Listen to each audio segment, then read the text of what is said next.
Greetings, Groaners! Welcome along to episode 98, the most rewritten episode to date. So many errors, and trying not to offend people was a really hard slog this week. I think I hit 6 rewrites before I felt it was right. With that being said, your games this week are once again Double Down Dummies, the 5-point countdown, and Admin Nicole's Anagram Anxiety. I'm going to kick it off to start with my Groan 3-piece for the week. People who plonk themselves in the middle of a row of chairs or a park bench. Just sit on the end and let others use other seats. Do you do the same thing at home on the couch? Or you do? Well, drop it in public and share the flaming chair. People who touch others not caring about their personal space. Look, we all have our personal space bubbles. Some may not mind if you put a hand on their shoulder or something like that. When the touch becomes something a bit more invasive or uncomfortable, or in some cases sexual, that is when you're in the wrong, and you should know you are. Just be wary or you'll come worse off. When people accuse you of moving something, this is always interesting, as they are more often than not the person who had it last, and they moved it themselves, then forgot. Just retrace your steps and you'll find it.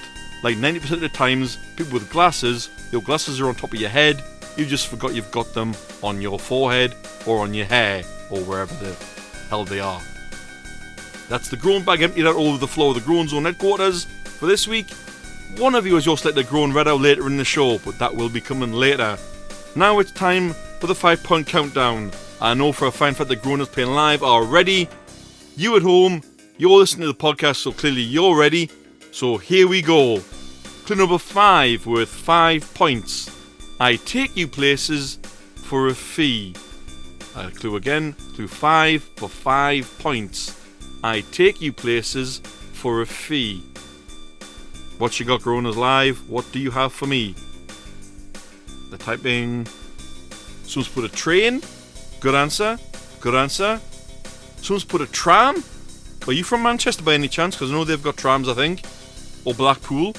Tram, it's a good answer. Someone's put plane. Okay, I get where you're going, Groaners. Good answers. Clue number 4 worth 4 points. I come in many shapes and sizes. That clue once again. Clue 4. I come in many shapes and sizes. Groaners at home, don't forget, pause when I give you the clue. Then answer, then unpause. Groaners Live, give me your answers, please. This is where they're all thinking, going, do I stick with train, do I stick with whatever I put, do I stick with plane, what else? Any more answers moving on from train and whatever else people put? I'm guessing that's a no. Okay, clue number 3 with 3 points. I function 365 days a year. That clue once again, clue 3 with 3 points. I function 365 days a year. I think I've baffled the audience live now. But have I baffled you at home, Groaner? Pause, have a think, unpause. Okay, moving on. Clue 2 with 2 points. You can see where I am on a personal map. That clue again, clue 2 for 2 points. You can see where I am on a personal map. I think everyone's sticking with their answers. I don't think you can see where trams are, whoever wrote that for you from Manchester or wherever you are from. I don't think you can track them on, like, personal maps. You can definitely trace. Someone's put trains there, so you can trace planes as well. But okay. Moving on. Clue 1 for 1 point for both Groaners Live and Groaners at home. Most countries have a version of me. Clue 1 for 1 point, the final clue. Most countries have a version of me. I think everyone playing along live has either dropped out or they're baffled. But what did you get at home, Groaner? Don't forget to pause, have a think, answer, unpause. Right then, good luck, Groaners. It'll be revealed later what the answer was, and be honest about where you got the points. And if you did get it wrong, and you changed your answer and you got it wrong, you do not get the points if you answered right previously. You only get it if you change back to your right answer later on. Coming up now, I just have to ask, what the... Major League Baseball. Danny Jansen was swinging for the Toronto Blue Jays on 26th of June when bad weather saw the game postponed. When the match resumed 2 months later, he was catching for the Boston Red Sox. It sounds like a start of a riddle, this does. That has actually got to feel really strange for him, but he actually made history by doing this, as technically it is the same game, only postponed to a later date. He's the only player to play for two teams in the same game. If you're wondering what happened, he got transferred from one team to the other. Definitely a case of what the...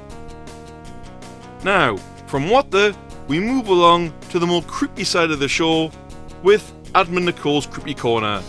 This week's story is called Anyone But You. The dawn came as the sun rose. The animals had scattered and everyone knew this was the mark of a new age. Yet somehow, with that, came a rather eerie feeling, as though Gaia's birth meant that someone's time was coming to an end. A grim fate for a mysterious feeling, but it could mean so much more. The Reaper prepared to leave on his own path. He had to fill in reports and explain the situation from the factory, so he bid farewell, hoping beyond all hope that this wouldn't be the last time they saw each other again. Dread and Coco were reluctant to go anywhere, especially with their daughter being less than a day old, yet they knew they had no choice. Somewhere on this planet would be the best and safest place for her to call home and rule from. Moving forward was all they could do, especially if the sewer lord was sure this time. The rat that ran off told them about a small tunnel system not far from them that would bring them up to some abandoned warehouse. The land the warehouse was on was vast, and with a little work could be just what they were looking for. The old man led the way, with the Valencia staying at the back to help keep everyone safe. The entrance to the tunnel system was close like the rat had told them, but the rat failed to mention that it was boarded up and looked like a collapsed mine. It wouldn't be safe to get through, but they had no choice. The old man and Dread spent hours removing the boards and clearing enough of the rocks out the way for them to get through. Valencia was able to project the images of stars across the cave walls to light their way, but Viola was heavily suspicious of things. The entrance was blocked for them, yet going through the cave, there was always one specific path to follow. It was almost too convenient that all other paths were blocked off. They came across a strong metal door with a bright red X painted on it. The paint was still fresh and could be seen running down the door. Coco held Gaia tightly, worried for what may have been on the other side. They had been walking too long though. The air in the cave was stale and thin, and they knew they wouldn't last much longer. The door was clear at the end of the path, and yet no one but Ivy wanted to see what was on the other side. Valencia moved everyone back, and with one swift gust of wind from her wings, the door crashed to the ground. The metal resounded through the entire cave, telling them that they were alone. Something they wished all too well was true. The old man took the lead to the abandoned warehouse. So many rooms to look in, all destroyed, filled with chairs and all kinds of equipment. This couldn't have been any ordinary warehouse. Something definitely went on here. Strangely enough, this place has given me deja vu. It's almost like a trauma response, like I've been here before. Sure, it's nothing though. Definitely can't be that. Not even going to think about it actually. I've kept those memories at bay all this time, and I'll keep doing so. This place just looks similar, I'm sure. Nothing to worry about, the old man said.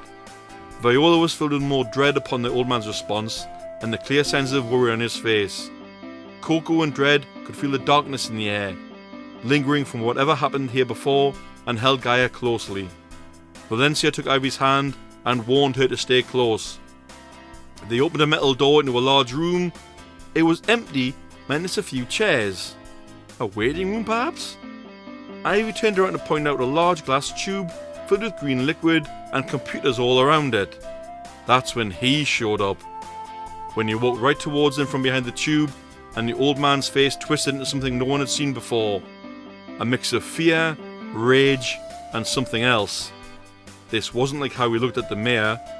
Dr. Barnabas Quack led them right where he wanted them. The old man tried to call him out on everything he had done, all the lives he had destroyed, the endless horrors. Yet the mad doctor simply laughed and smiled. I'm not the big bad you seem to think I am. Sorry about that. I may be second in command and most loyal of all, but if you turn around, you'll see the great and powerful Dark One. Or I suppose you know him as DX01.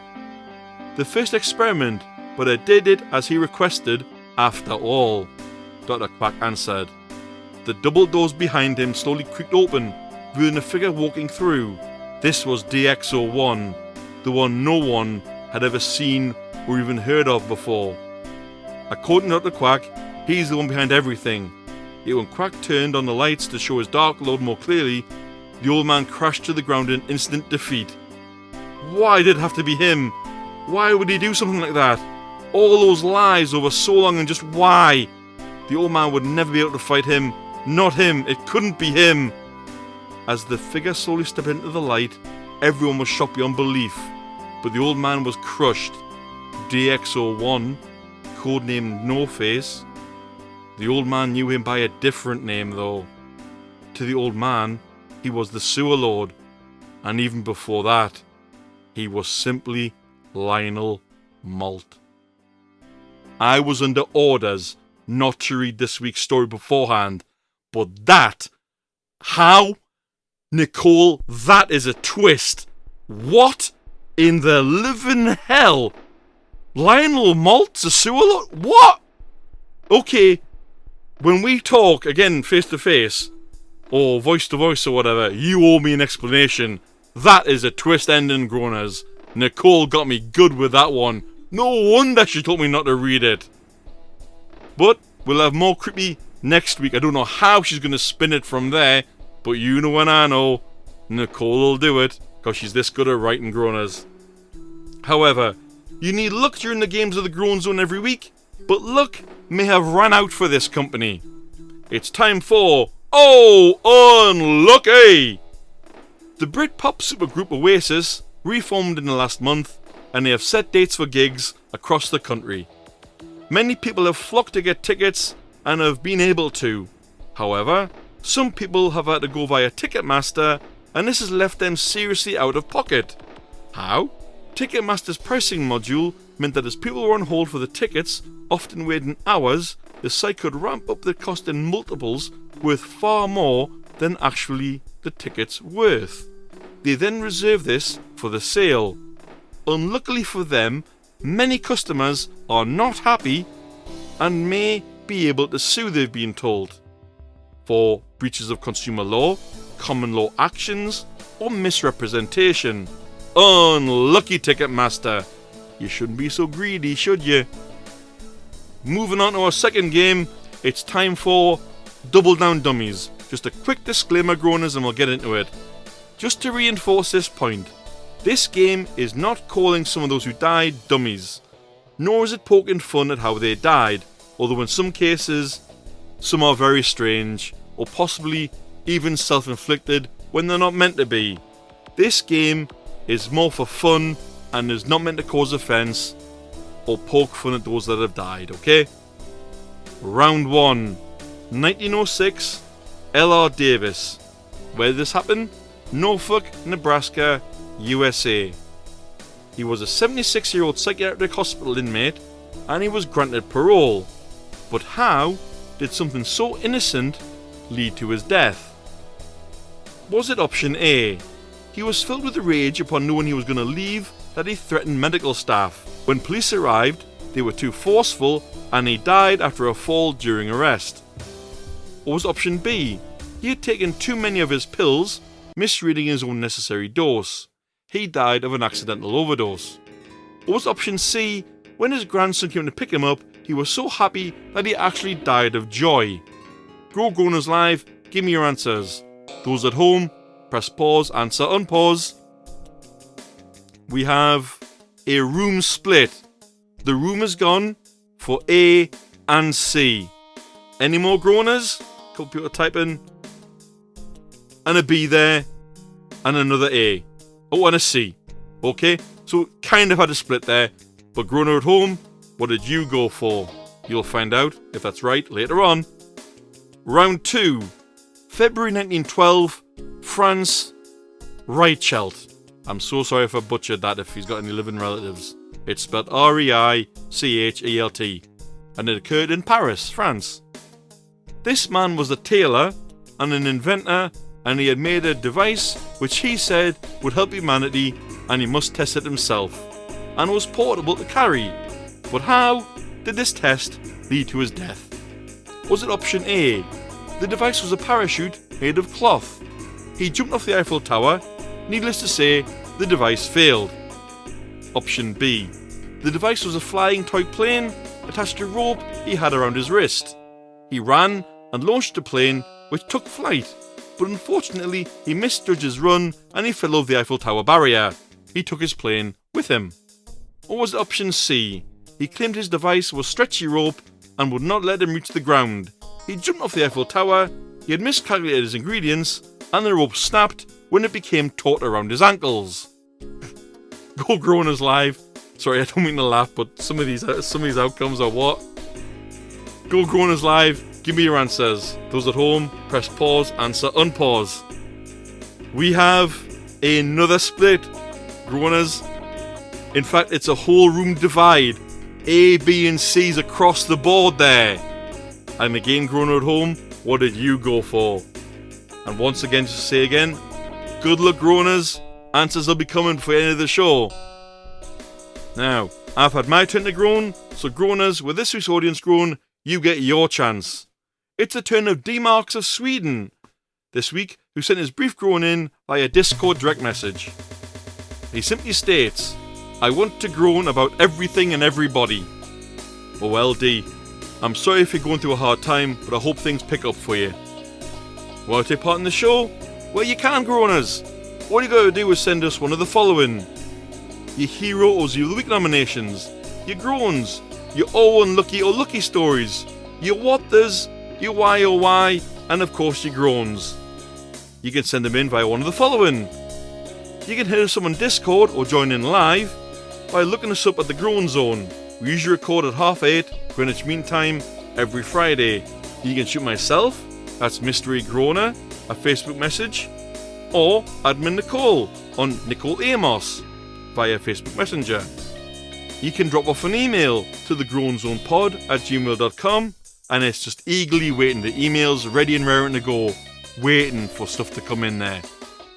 Or lastly, you can drop a comment on any episode and it'll be picked up. Oops, not lastly, my mistake.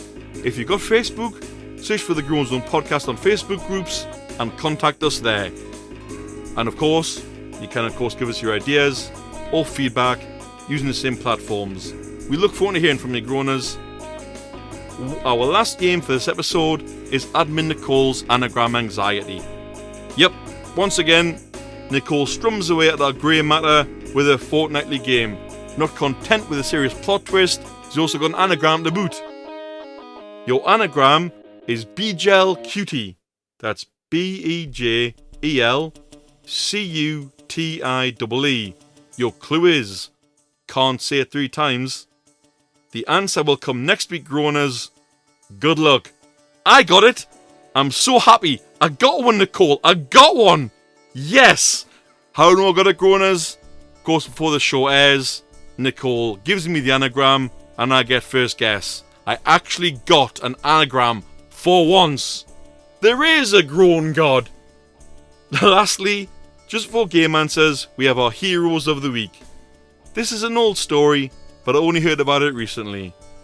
Same-sex couples happen everywhere, and it's not just limited to humans. A same-sex romantic pairing often happens between birds. Wendell and Cass, a pair of black-footed penguins are my favourite animal by the way, met in the New York Aquarium on Coney Island in Brooklyn. They'd been together for over a decade before a more well-known pair, Roy and Silo, who got together in the early 2000s. Roy and Silo of course split up. However, Wendell and Cass were unable to be parted until Cass passed away in 2004. Love conquers all, people. I hope Wendell is still doing well and has perhaps moved on. Bless him. Hero penguins showing us love knows no bounds. On that note, we've got just enough time for the game answers. From last week, we have Where the Hell Am I? Your clue was, I share my place name with an animated blue bird and a Duran Duran song. The answer was, of course, Rio. Double down, dummies. Round 1. 1906, L.R. Davis, Norfolk, Nebraska, USA. I'm not going to give you the full story though. I'll not repeat that, but I will give you the right outcome. It was C. When his grandson came to pick him up, he was so happy that he actually died of joy. This was possibly a heart attack. The article didn't really say, but apparently he was so happy he actually collapsed. Poor guy. Poor guy. Round 2. February 1912, Franz Reichelt. I still can't pronounce that. Paris, France. Your correct answer was A. The device was a parachute made of cloth. He jumped off the Eiffel Tower. Needless to say, the device failed. God knows why his friends called him the Flying Tailor, because he certainly didn't fly. And lastly, the £5 countdown answer was a taxi. This got a lot of people thrown off here, I think. A lot of people thrown off. I went both national and international, and at least in my neck of the woods, buses don't run 365 days a year. So I think I've caught a few off guard, groaners. My apologies. I can't keep it simple all the time. Hopefully you lot scored points. Best of luck, groaners. See you next week for more delving into the groan zone. Take care. Bye bye.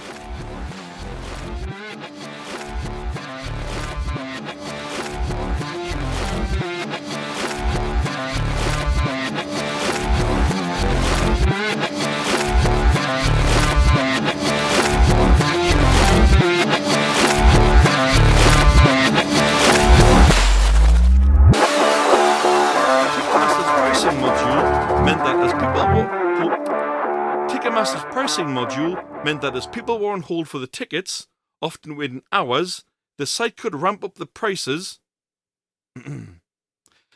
Ticketmaster's pricing module meant that as people were on hold for the tickets, often within hours, the site could ramp up the cost in multiples worth far more.